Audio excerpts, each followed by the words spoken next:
Harvard, Mama, I made it. Of course, I'm only visiting. You have the mic. No, absolutely. Well, thank you so much, and thanks for the warm welcome. I lecture here every day, and I wish my students would greet me like this when I walked into a room. So perhaps you can come to one of my lectures and am I invited? Get the atmosphere. You're definitely get enrolled invited. In a scholarship or something? Well, no, I don't know about that, but never mind. but seriously, welcome everyone to this important forum, a conversation with Cuba Gooding Jr. and Rick McCallum. We are delighted that you are here, and thank you to the IOP, the Institute of Politics, for providing this space and for providing the space for these important conversations. We have leaders in all fields come here, from politics to the arts, the sciences, the academy, and we are delighted with our guests today, whom I shall introduce. But before I introduce our special guests, we have another special guest in the audience that I would like to acknowledge. We have a real-life Tuskegee Airman in the audience, Colonel Enoch Woodhouse.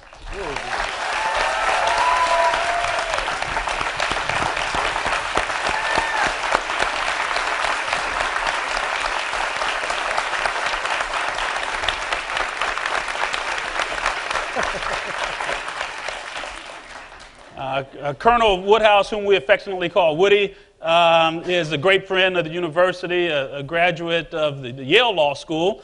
What year? 1955. Bless your heart, Woody. Graduate. I got to point out one thing. He told me, I'm known as the money man. I said, the money man? He said, yeah, because I used to pay people in cash. Yeah. I know he was trying to get me to say, show me the money man. I was like, no, I'm not going to do it. Not going to do it, Woody. Not going to do it. That's a good one. Well, you'll have to give us the context of that a little later on. But let me briefly introduce our guests. To my immediate left, your right, we have Cuba Gooding Jr. here. Is best known for its Oscar-winning portrayal, as he just alluded to, of the charmingly arrogant pro football player Rod Tidwell in Jerry Maguire. Gooding was born in the Bronx, New York. He moved to Los Angeles at the age of 4. We have some New Yorkers over here. In 1991, he first got noticed by critics in his portrayal of Trey Styles in John Singleton's classic movie Boys in the Hood. And I will add, just a point of personal privilege, that the main character went off to my alma mater, Morehouse College, which made all of us very happy at Morehouse when we watched the movie. And this earned him Show West Newcomer of the Year award. He followed the success with supporting roles in numerous critically acclaimed major films, such as Good as It Gets, What Dreams May Come, and the Oscar-nominated A Few Good Men. His performance in Red Tails was preceded by his portrayal of Billy Roberts in the Emmy-nominated 1995 PBS drama The Tuskegee Airmen. In 1997, Gooding was honored with the Academy Award for Best Actor in his supporting role in Jerry Maguire. In addition to the Academy Award, Gooding was presented with the Screen Actors Guild Award, the Broadcasters Films Critics Award, the Critics' Choice Award, the Chicago Films Critics Award. I could go on, people. We have an accomplished actor to my left, and we are so delighted that he is here. Gooding has also explored other aspects of filmmaking. In 1993, he co-produced and starred in the well-received thriller A Murder of Crows. In 2002, Gooding received a star on Hollywood's Walk of Fame, honoring his extraordinary achievements. We're delighted to have you here. Thank you very much. Wow.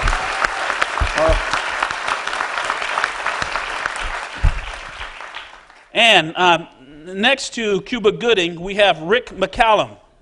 As the producer of 3 Star Wars prequels, The Phantom Menace, Attack of the Clones, Revenge of the Sith, Rick McCallum has helped bring to the screen some of the most successful independent films of all time. Rick, I have you know that I have a full-size Emperor Palpatine, a full-size Darth Vader, and a Yoda in my basement. Luckily, I have 2 children. I can pretend that it belongs to the children, but they're mine. That's great. That's sad, but I mean, it's okay.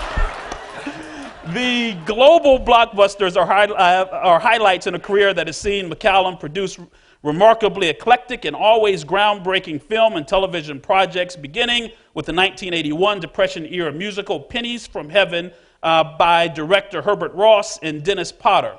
McCallum has produced movies with renowned filmmakers, Neil Simon, Harvey Feinstein, for example. In 1986, McCallum re-teamed with Potter, serving as executive producer on the landmark BBC TV series, The Singing Detective. They worked together again in 1989 for BBC's 4-part Black Eyes. Their successful collaboration also brought to life Potter's acclaimed Dream Child, an unusual exploration of the creation of Alice in Wonderland, which won 3 BAFTA awards. Now, it was on the set of Dream Child that McCallum met Star Wars creator George Lucas. Several years after their first meeting, Lucas was preparing his first weekly live-action television program, The Young Indiana Jones Chronicles. And he turned to McCallum to produce the ambitious series, which was shot in 35 countries. When Young Indiana Jones wrapped, McCallum produced Radioland Murders, for which Lucas served as executive producer. During its production, Lucas confided in McCallum the plans for 3 new Star Wars movies. Together, the Star Wars films McCallum has produced have grossed more than $3 billion, that's with a B, dollars worldwide. Recognizing his contributions to the movies in 1999, Cinema Expo named McCallum its producer of the year. The McCallum-Lucas collaboration continues now with Red Tails, which, gentlemen, I saw the movie. It was a wonderful, wonderful movie. We are delighted to have you both here. Thank you so much. Thank you very much. Welcome to Harvard.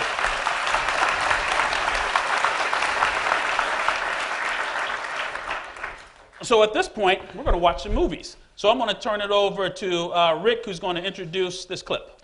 Okay, I think what we're seeing tonight is a small segment of a documentary that we did. One of the problems in dealing with big feature films is it's very hard to do an historical piece because most people want to go to the movies to be entertained, and which we can talk about later, why that's so. But in America, probably 90% of kids under 24 have never even heard of World War II, Vietnam, Korea, and have no understanding whatsoever of the Tuskegee Airmen.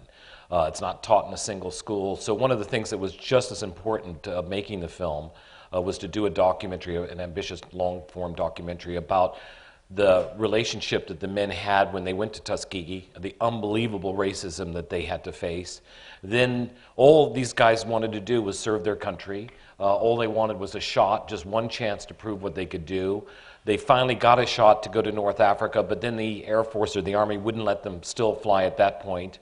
Finally, it got to a point where we were losing 50, 60 bombers a day with the British. That was 500 or 600 young kids a day, and they had no other choice. There's no other pilots.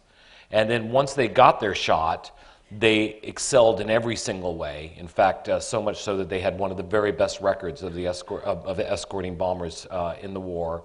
But after all of this incredible achievement, all of this adversity... You're going to tell them everything and let them see the documentary. Oh, shit, okay, all right, let's go. You know what I'm saying? Come on. Documentary. It's a documentary. I narrated it. Watch the documentary. Yeah. That's what I really meant to say.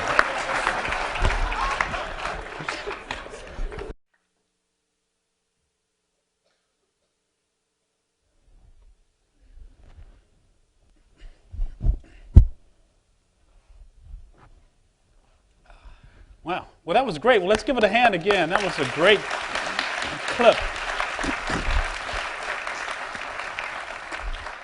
So, Cuba, why don't we start with you? So this is a weighty movie. It deals with a weighty topic, I should say. What does it feel like making a movie that introduces to an entire generation a history that unfortunately had been, to many, forgotten? Well, that was almost a perfect statement. Let me start again. The documentary deals with a lot of the weighty issues. But the film Red Tails is more like an amusement park ride because it has all the special effects and George Lucas's touches on it. But it still deals with some weighty It deals with issues. it absolutely does. I remember the first time I read that script to the first Tuskegee Airmen movie, having supposedly finished my education and having a firm grasp on American history and not knowing anything about the Tuskegee Airmen. The fact that these men and women, apparently, because it was an all-black fighter group, the 332nd Fighter Group in Ramitelli, Italy, but that they were all black, educated men and women fighting for our country. And it was a frustrating feeling not to know that we had such a positive impact on, during all the war efforts, not just World War II, but all the way from the Native American wars. It's funny because as I learn more and more about it and learn more and more about our contributions, I realized our curriculum back then didn't have an African American curriculum in history. They didn't teach it in the schools that I went to in the mid-early 80s. But it's just funny now that I realize I have two boys, 15 and 17, who are going to school. Kind of looking at this college too last week. That's all I'm saying. That's all I'm saying. Spencer Gooding. I got to pee. Spencer Gooding. Yeah. Spencer Gooding. Spencer James Gooding. But a lot of the education that I got, and a lot of these kids, especially kids who can't afford to go to wonderful colleges like this, they get through cinema. And they get through watching films and stories being told. And it was a shame. It has been a shame that these men haven't been recognized so many years sooner. And it's about time, It's about time to celebrate the contribution that we, as African Americans, have made to American history. And this film, like you say, it's weighty issues, but it's a celebration of just being an American. After 9/11, it wasn't cool being American in Europe. I traveled there and dealt with that thing. But we're we're a wonderful country. Well, Rick, let's pick up right there. So Cuba said it's about time that the movie was made, but it took a long time for it to get made. And as he pointed out, it really is an American movie. It's about heroes, which you've done well. Heroes fighting for its country. Why did it take so long for this to get funded? Well, to make it, I'll tell you, I had never even heard of the Tuskegee Airmen until George mentioned the story, and he had been told a couple of years before by a very good friend of his, a photographer. And for me, it was just a no-brainer, and for George also. It was this great story of adversity, a challenge that these guys had to go through. Unbelievable, as I was trying to say earlier before I was interrupted by Cuba. This incredible racism that they went through in Tuskegee, then this action-adventure part of this incredible experience that they had in Europe, but then when they came home, what they had to face. For a filmmaker, that is just, oh my God, this is like, blood to a horse. You just cannot believe that nobody knows this story because it's just a fantastic, film that you want to see more than anything else. But nobody else shared that opinion. In fact, once we finished The Last Star Wars, we actually started going back and trying to get the movie back together again. And at that point, we knew George very specifically wanted to do the action-adventure part. But nobody wanted to fund it. So we said, okay, well, we'll go ahead and pay for it ourselves, make it, and then we'll show them what a great movie it is, and then they'll want to distribute it. But sadly, once we finished the film and cut it and put it together, we took it to all the studios, and they still didn't want to distribute it. And that has a lot to do with just the fact that they don't really inherently believe that there is an audience for that. You can have a film that stars a whole black cast. They don't know how to market it. Most of the studios make 25 to 30 films a year. That means every 2.5 to 3 weeks they've got a new movie that's coming out, and they need to push a button.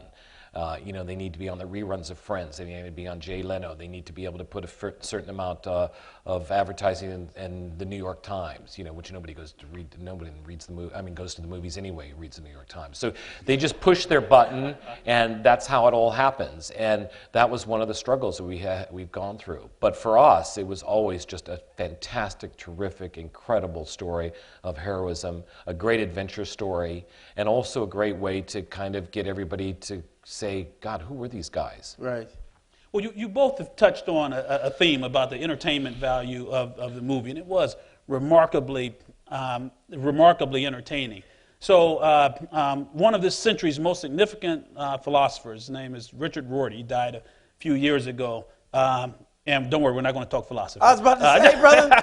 But we are here. I got to say something, right? I feel you. There's no way you can mix those two. He says, though, and I think it's quite true, that the treatise of a century ago has been replaced by the sitcom.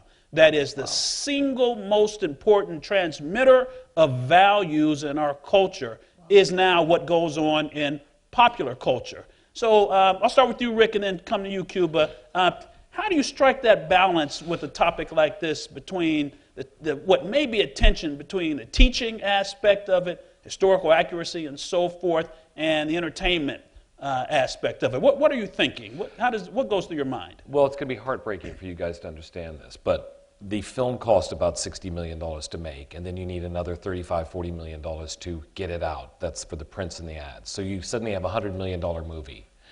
And in order to break even, you have to really do $200 million because you only get 50% of the revenue. So there's only one way to really do that in America and the rest of the world. You have to tell an entertaining story. You cannot tell a history lesson. As much as we would love to make, the Bridge Over the River Kwai version of this story, it's just not feasible now. We can't do a 3 or 4 hour version of the film.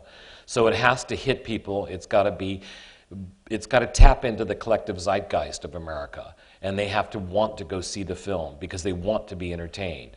But that's not necessarily a bad thing because it really can, as you say, it is one of the most powerful forces on earth. I mean, no other industry, no software, no mineral on earth can still generate the same kind of revenues, but also attention to a topic as a film, as a popular film.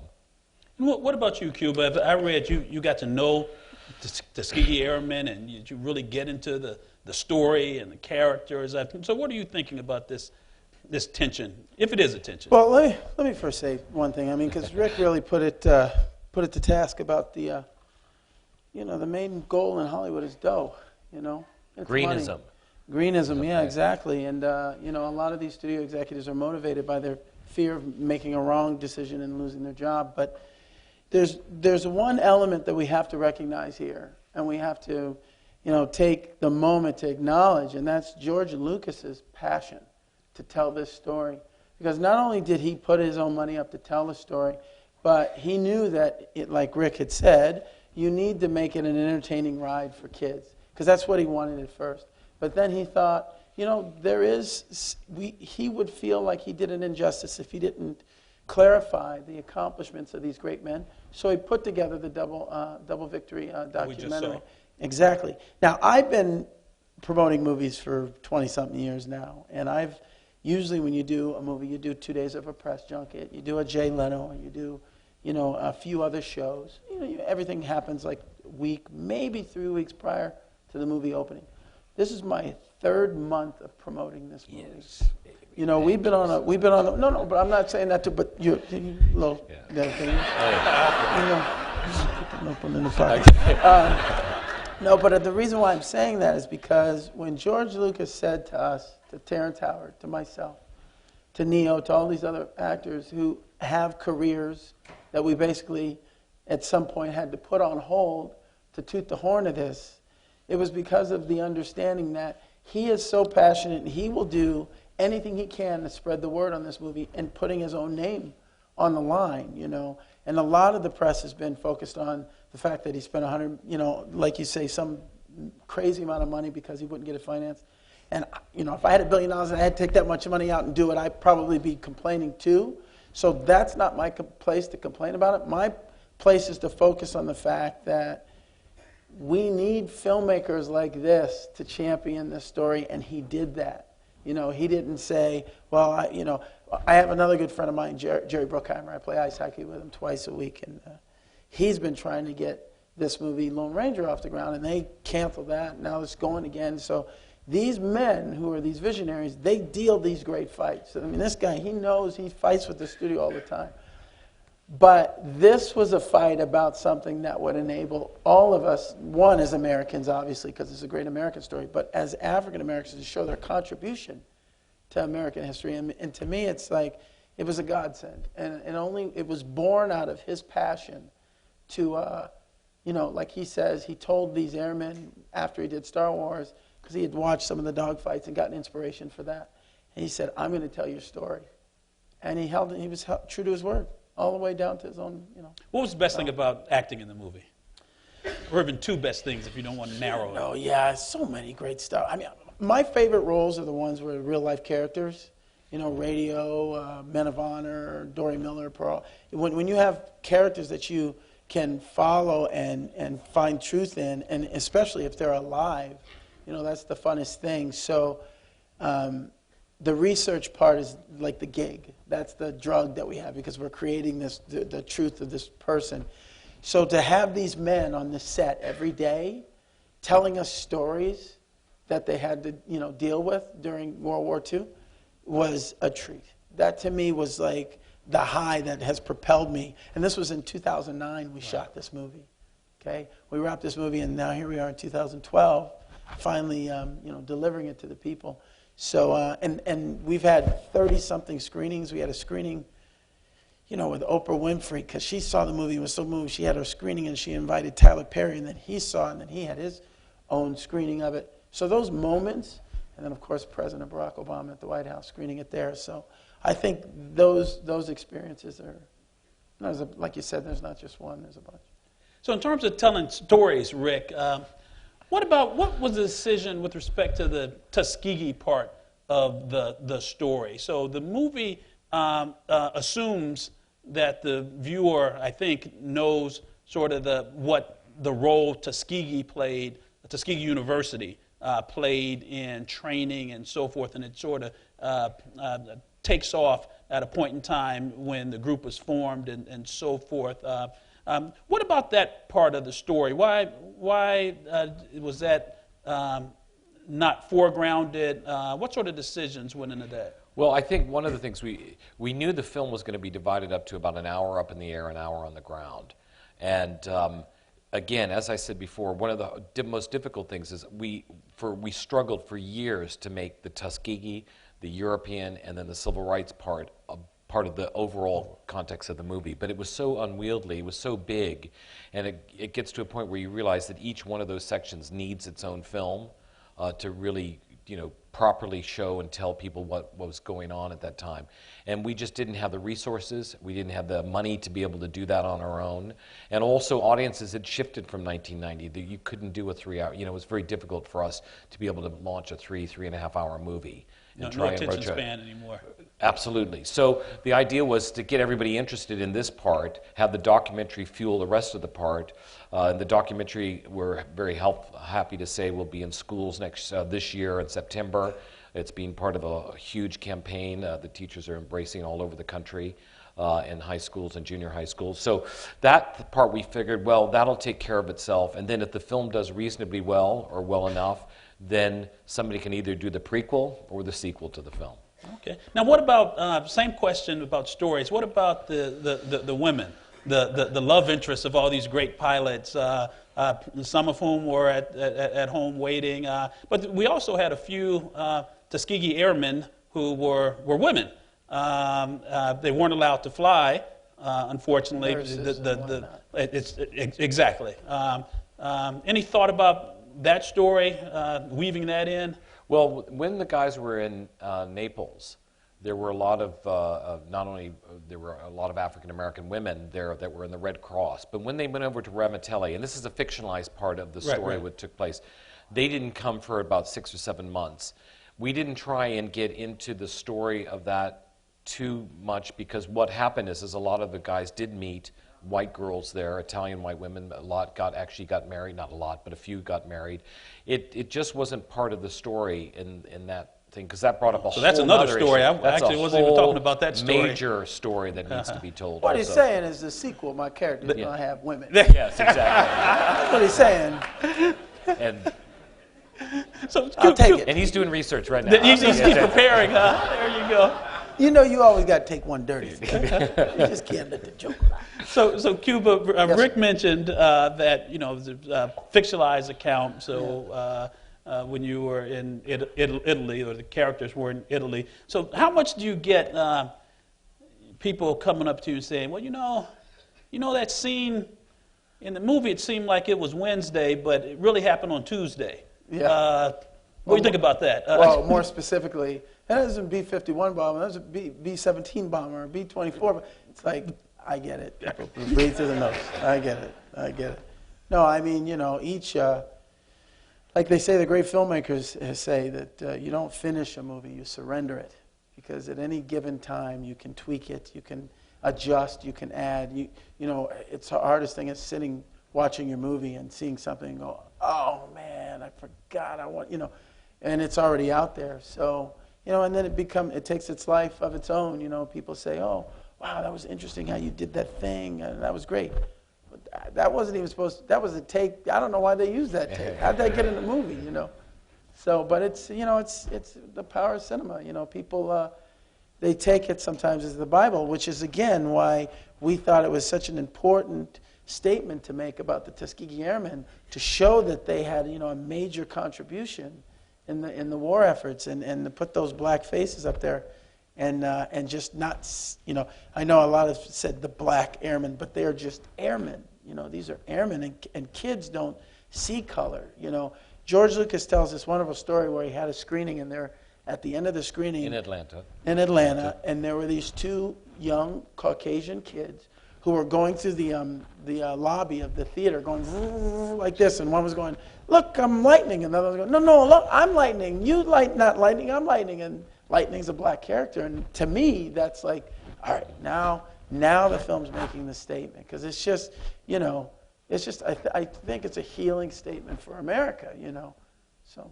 Well, I've read that great artists like yourselves, when they do a significant film, that they evolve as people, that the film becomes part of them in a way that they change. And I've heard the reverse too, that some films are so emotionally and physically draining that it actually chips away at some of that selfhood, for lack of a better word. How has the film impacted you? I know you said you shot 3 years ago, but how are you different? How are you the same? You know, besides the education of the facts that we've been speaking about all day today, I mean, just especially my character, when I researched him, I studied a lot Benjamin O. Davis Jr., you know, and the fact that he had accomplished so much in a segregated military and never complained, you know. I mean, it's like these qualities are attractive to me in these roles, you know, especially having two sons and trying to teach them how to be men, you know. It's interesting when you get to step in the shoes of these you know, these images, you know, because they really are like actors and athletes. We hate to say, oh, I don't want to be a role model. I don't want to be a role model. And my thing is like, don't look at us to a role model. Look to your history, you know, because these guys are true role models with what they accomplished. So, Rick, great first weekend, huh? Fantastic, absolutely awesome. But I need help from everybody in this room to make the second weekend even better. Did you just tell them to show you the money? Hey, please. There you go. You have to say it. I just did. I think he wants to say it. I just did. I think he wants to say it. He wasn't paying attention. How did it go in the movie with feeling? I love black people. All right, so. What you gonna do for me? So I'm sorry. I apologize for all of that. That's not rolling, is it? On this day and age, everything is recorded. I guess. So at this point, well, hopefully not everything. At this point, we're going to have you introduce Cuba, the trailer to the movie, and then we're going to come back and open it up for audience Q&A. Great. If those of you who haven't seen the trailers that are running, there's been a few variations on the trailers. This one's called Courage, that we think encompasses the story, the all-encompassing story that is the Tuskegee Airmen.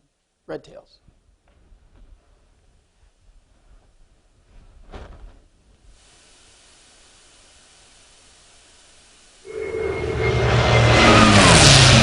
Well, look alive. Wouldn't want you to miss this war. We're given hand-me-down planes. I feel like I'm flying my grandfather's Buick. They got us out here using planes to mop floors, fellas. Get your head up, son. You're fighter pilots. Train, 11 o'clock. It's military. Let's give those newspapers something to write about.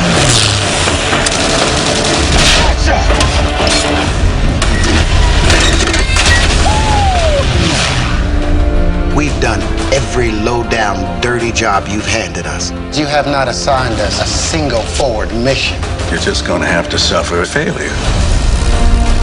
We have a right to fight for our country, the same as every other American. So you shut us down, or you let us fly. If I get you the mission, your men have got to come through. We need to change the way we fight. I need pilots who will put the bombers ahead of themselves. Can you help save lives? At all costs, you protect the heavies. Fighters, 4 o'clock. Stay with the bombers. It's a trick flying only get you killed. Or make me an ace. Right like that. 8 German fighters or 80 still doesn't change what I think of you and your boys. We don't care. We count our victories by the husbands we return to their wives, by the fathers we get back to their children. To the last minute, to the last man we fight. We fight. Yes, sir! Junior, get out of the plane! How you like that, Mr. Hitler? The expectations placed upon you men are high. Heavenly Father, we ask that you send your angels down to surround us as we fly through the sky. To adversity! To the stars! From the last plane, to the last bullet, to the last minute, to the last man, we fight! We fight! We fight! We fight! We fight! We fight!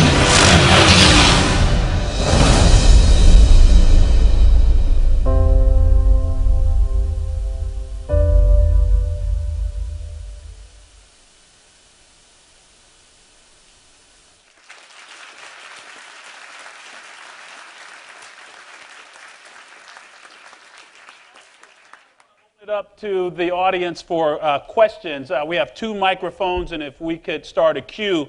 4 microphones. 4 microphones? Oh, okay. All right. So there are 4 microphones. I can only see 2, but I take it on faith there are 2 more. In the boxes. There we go. Okay. Let me preface this by saying we're asking you to ask questions. And I'm sure people have brilliant ideas and commentary and so forth, but we're blessed to have 2 people on the stage right now who are the panelists. So we hope that you ask questions, something that ends with a question mark and brief, so that our panelists can answer your questions, but we hope it's lively and provocative. So tell us who you are, and if you're affiliated with the university, what department, what year you are, and we'll get going. So we'll start right here. Yes, sir. How's it going? My name is Sullivan Hussein. I'm here at the Kennedy School, and I'm a Master's in Public Policy candidate. So I'm a really big fan of Men of Honor, Mr. Gooding Jr. So I was just curious. I haven't been able to, I haven't had the pleasure to watch this movie yet. How you compare the two, the making of the two, what they both meant to you, because that was a really inspirational, historic movie, and I know that this obviously must be too. So if you could talk about that a little. Absolutely. Thank you for that. That one will always be very special to me. A lot of people think that Jerry Maguire is my most celebrated film, and it very well might be. I mean, it made a lot of money and awards and whatnot. But anywhere I go all over the world, that movie seems to have people commenting to me. I mean, it's really dear. Any project, I think, like I said earlier, about real characters, real people, in American history is something that attracts me. And I think a lot of the principles and characteristics that made up Master Chief Carl Bashir is the same that is evident in these airmen in this movie. So I think we have time for one more. Just kidding. I'm just kidding. Find. Up top. Hi. Thanks for coming. My name is Lisa King. I'm a fellow at the Carr Center for Human Rights Policy here at the Kennedy School. And we talk about the power of mainstream media to affect change and to help motivate people to bring policy change and improve lives for the better, the society for the better. You're here at the Kennedy School of Government and our Institute of Politics. What would you like to see this film do? I mean, where would you like to see it go? How would you like to see it make some kind of an impact on our society? Well, I think we've been trying to mention that earlier. I mean, one of the things is we definitely want to get the story out to schools. We definitely want to make it, finally be a part of American curriculum at all schools across the country. It's just very important for us to have the story so people will like the film and want to learn more. That's the biggest thing you can ask from any movie, really. And do you have any? No, that's it. Just people to know what these men accomplished. And if that means, putting it in all the schools, and I was saying to Rick, it's like, what are we doing foreign? Are we going let's take the movie, let's screen it in Paris, let's screen it in, Australia and Japan. Just let people know that it's not to take away from great movies like Color Purple and whatnot, but it's not just slavery when it comes to African Americans. So. Thank you. All right. Right here. Hi, my name is Chuma. Where you at, Chuma? Right here. Fox. You're like the voice of God. Yes, Chuma? Yes, that's Black Chuma? Jesus. That's Black Jesus. My God. Black Jesus. Go ahead, Black Jesus. Look at strong, strapping young man. I better stop cutting him off before I get a beating. So I'm a sophomore at the college, and I was just wondering about the relationships between the pilots themselves, like your sense of camaraderie and whatnot. So I was just wondering what you learned from talking to the pilots, and what you did to try and recreate those relationships back on the set. Well, it was interesting. I wish some of those guys were here because they did 8 hard, excruciating days of a boot camp. Now, I had done that already in 1995, so I wasn't going to do that again. But these young men slept in the snow and, were woken up at 3 a.m. by gunshots and all of this stuff. And it really created a bond between them. Terrence and I had been the old men on the set, so we had had a lot of experience. So we would sit around and just talk stories about, what it is to make a military movie and what to focus on and what not to get too caught up in, and to, because the one thing we didn't want is to push the words or to push the performances. Because, I remember that when I was reading some of these monologues that I had to give, I was weeping, and I was like, man, how am I going to try to say this if I can't even stop crying, But these men weren't emotional. They just did what they felt was their duty, And as we know now, it was heroic, but, if that seeped into my performance, then it wouldn't have gotten the points across. So it was just a lot of us talking and living in our space, and it helped that we shot in Prague in that abandoned Russian air base because we had no outside interference from anybody. It was just a group of guys who did a lot of stuff together. So. Right, yes, sir.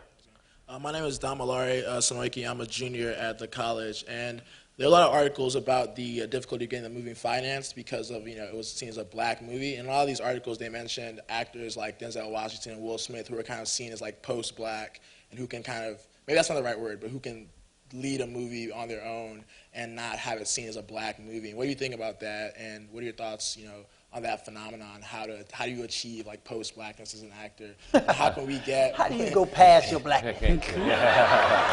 Well, you got to wake up every morning. No, it sucks. That's what it does. It really I'm sucks. Post-black. No, you look black to me, mama. No, it's a very serious question. I really want to deal with it in a serious manner.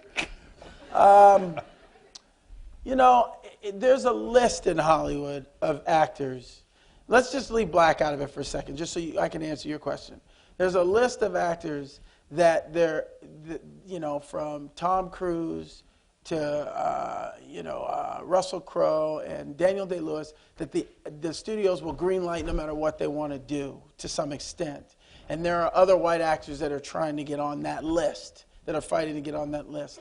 So in terms of Will Smith and Denzel, they earn the right to be on their specific list when they're talking about movies for those roles. The problem herein lies is that it's just 2 of these guys, or 3. So how do we, the third one? Well, yeah, I guess Tyler Perry or somebody. I mean, if I thought hard enough, I probably Samuel L. Jackson maybe.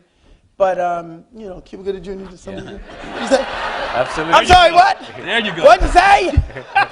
Show me something. Jr. Yes, sir. There you go. Yes, sir. I do the smaller movies, but I get them greenlit somehow. But that's the thing, is that we have to continue to. Well, it's one of those things. That's where the challenge lies, and that's, as long as the new talent is coming up and they're not just focused on getting whatever job is available. Like, I have to acknowledge Nate Parker and Elijah Kelly and specifically, and I'm blanking on his name. But these are 2 actors that are in our movie that have directed, produced, and films, and they're wonderful singers, and they're not just acting, they're doing everything. They're becoming triple threats, and so you can't deny them now. I mean, Neo is Neo, but Elijah Kelly did a music video with images from the movie that I think they're going to put out. YouTube. Yeah, it goes out. It's on YouTube now. Yeah, and it's amazing. It's amazing, and he did it all on his own. And I think that's the next progression, is if we just wait for them to give us roles, and them, I mean the roles that are out there. If we just say, oh, well, there's no blacks in that, then we will continue to be stymied. And we have to branch out and write. These guys are writing and do for ourselves. So. All right. Well, George mentioned it really last week when we were all together. He said, if we open up at 20, then we're in the game. We'll be able to hold on. If we can do 30 or 40, oh my God, by the second weekend, if you can get every single person at Harvard to see the movie, then, It's on my syllabus, Rick. Exactly. Thank you. Then we've got a shot, because then other black filmmakers can actually come to the table with stories that they have that are so important to tell. But if we open at 60 or 70 like Twilight, shit, there'll never be another white person in another film ever again. So that's it. It's interesting. He did say one thing. I do have to acknowledge that we will have more roles available when we're telling our own stories. I mean, you got these guys like Steve McQueen and Lee Daniels and Tyler Perry. I mean, these black filmmakers that are coming and they're telling these stories. So the more that happens, the more that their voice is allowed to shine, then the parts will make themselves evident. Thank you. All right, we'll stay here and go back around the other way. Hello, my name is Fadal Anthony Moore. I'm a freshman here at the university. And the question I had was, well, you talked about, the greenism in Hollywood and how philosophy is all about the dough. And I got a chance when I was in high school to study the movie The Patriot. And one thing my teacher had us do was list all the things in there that were false, or that they left out of the movie, or the things that were just purely anachronistic. And I know that you did a lot of character study and a lot of research before you did the movie. And I was wondering, is there anything that you came across that you wish was in the movie that didn't get there, that you think people should know? I'm not going to tell you that. When you see the film, we'll talk about it. Yeah. Buy the DVD. We'll put it in the extras on there or something. I think if there was one thing that I wish was, there was a great love story between Jasmine Sullivan and one of the airmen, and she's a singer, and there was these speakeasies, so to speak, in Italy that used to hang out, and I think that love story kind of got lost because of the grandioseness of the story that they were trying to tell. So, but sequel, DVD. Sequel. That's it. You? Yeah. DVD, I think. Yeah. DVD. Okay. Thank you. Yes. Hi. Hi. Ooh. Hi. Definitely. How are you? Okay, Ana Cristina. I'm a visiting scholar from Columbia, and don't sleep on Columbia. For your kids, on. for your kids. Right on. PTW. Okay. So, first of all, I just want to really say thank you. I study linguistics and social enterprise, and I just feel like Mr. McCallum, you're definitely like a social entrepreneur of this film industry. When I see this film, and I feel like this is an epic moment, everyone. You know, it's so epic because you're fighting for a movie, and so the question is, what's the question? The question is, anyways, thank you for coming, thank you for doing this, I love you all, and the question is, not that I want to get political, but we are at the Kennedy School, how do you think this film can impact the election? How do you think it can impact the election? Maybe how can it be used to inspire the American people? Well, we just had a screening with Obama last week. That's right, at the White House. And trust me. That's right. He is the only choice we've got. I mean, he is the most awesome guy. But did anybody see the debate last night? Did you guys see the debate last night? That is some scary shit, man. I mean, it's really unbelievable. Whoa. Oh my goodness. You know, just the airmen fought valiantly. I think it's stories like these that unite us as a country, and we can't overlook that. And the politicians would be smart to hook onto a film like this, as President Obama did. Yeah. That's why he's so damn smart. But it's up to you guys. Seriously, I'm going to get very maudlin now, but it's up to you to really change this stuff because, whoa. Yeah. You're the only people who can do it. We need fresh voices, man. Well, here comes a deep, thoughtful, and profound question because this is one of my students up next. Hi, Ron. He's my housemaster in Winthrop House. My name's Kayla.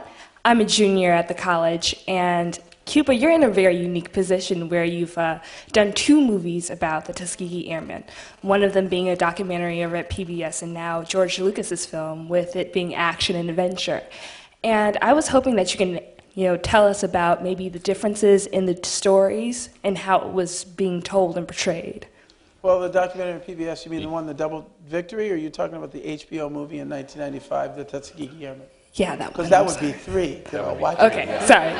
But it was a documentary, though, sorry. Wait, she needs another year. Another year at school. I think the first one was, again, it dealt with a lot of the elements that they had to face just to enter into the military, the segregated military. Whereas this one is the action-adventure ride. I think this is the scale and scope of a true action movie, an epic. And let's hope the next one even goes further and tells more of the stories, like we were saying, like the nurses and more of the accomplishments and things they did during the war. Thank you. Thank you. I like the red. Yeah, by the I was way. just going to say, like lovely coat. Red tails, you know. Okay. Steady. Hi, my name is Federico Quadra. I'm a JD-MPA here at the Kennedy School, and I'm originally from Nicaragua, so I've had the pleasure of seeing all your movies in English and Spanish. Hey. I had a quick question for you regarding the importance of having historical films like this and the difficulty of capturing truly how amazing the moment was in history in a film. How did you commit to yourself as a character and as an actor to study the role and really do it justice at bringing this to light on the silver screen? Well, again, we did a lot of my first introduction was 1995, and then we actually shot in 2009. So I had all those years to gather my information. And being that we shot this in the Czech Republic in Prague, not a lot of black people in Prague. So it wasn't like I was going to go to the community there and say, and do my research on all the plethora. No, I had to go on the set and sit with these airmen that were there and just pick their brain for 4 months. And then just hope that it seeps into your soul. All right. So we'll stay here and then work back around. My name is Nathan Dial. I am a second lieutenant in the United States Air Force. Hey. Thank you. I'm currently serving as a student here at the Kennedy School. That's all right, man. You ain't got to be shot at to be appreciated. Now this actually explains a lot. I see this young man in my gym And He's strong. if I do 10 push-ups, he's doing 50. And I'm looking like, my God, I can't keep up with this guy. But anyway, go ahead. No pressure. Yeah, no pressure at all. Now you're in my territory.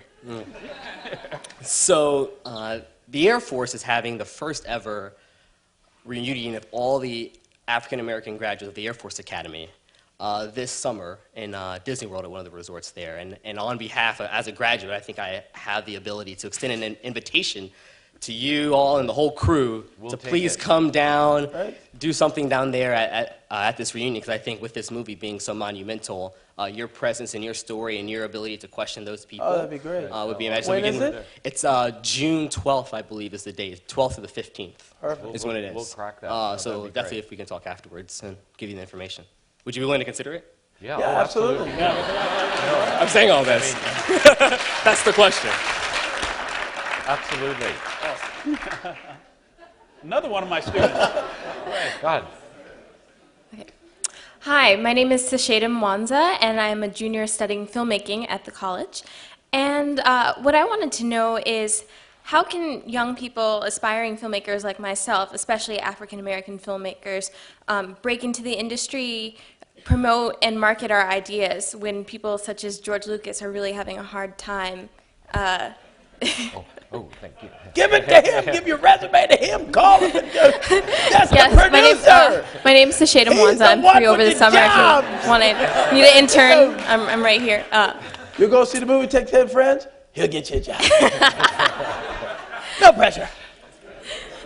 Well, I think, seriously, I mean, you are entering, like all of you, whether it's the film business or government or the most treacherous of times. I mean, it is economically a disaster right now for almost every startup business.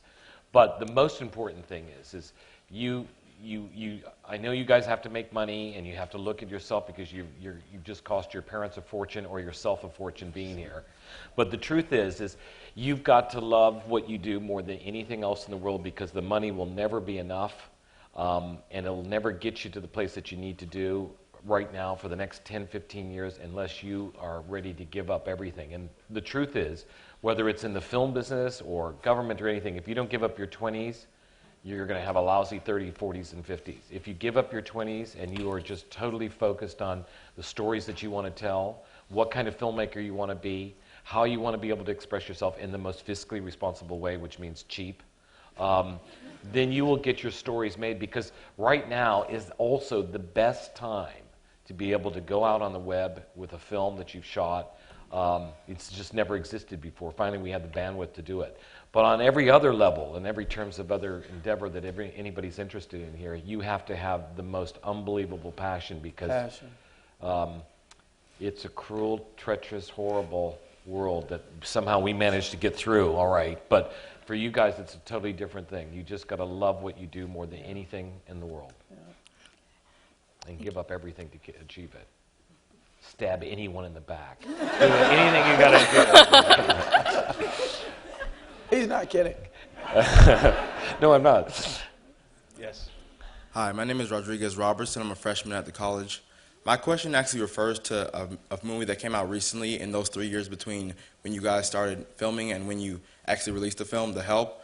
A lot of, or I guess not a lot, there was some criticism regarding some scenes of misrepresentation or like trivializing of the plight of African Americans during the 50s or 60s. Was that ever a concern for you guys making Red Tails, or did you guys just not worry about that, or how'd you deal with that? Well, because we were fictionalizing a group of real men and we had a great historical, there was nothing in the film that they didn't actually achieve in terms of Berlin, in terms of the destroyer, in terms of how they got together. No, we never had that problem. The second part I'll let Cuba kind of, I live in Marin County, the most densely populated group of white, boring people ever. It's hard for me to answer that question. Well, just simply, that was that story, and they told that story, and I had seen stories where we're oppressed people and we overcome our hardships, and we're just happy to be here. This was a story of empowerment, of black men doing for themselves. So I think it speaks for itself. Maybe one more question, and then we really got to go. All right. Here it is. Last question. Hi, I'm Mandy Nyambi. I'm a freshman at the college. And in the trailer that we just saw, they said that the expectations of Army men are high. And I believe we can extend that to say that the expectations of actors and people in the public eye are as well high. And I want to know what you think, or to what extent you think that your roles are important for you to portray things that the American people are lacking, and what you as actors or public figures are doing to ease that. Amen. Wow. Well, God bless you, woman. I can't really speak for other people, but I know movies like this that uplift our military are one of the things that get me excited about creating a character. And forgive me if I've said this already today, but we've talked a lot. But after 9/11, it wasn't real cool being in Europe and being an American, And I think a part of that is because, especially abroad, they only see the images that the media displays, And if I can get in a movie that has, our servicemen and women in it in a positive light, I'm all over it.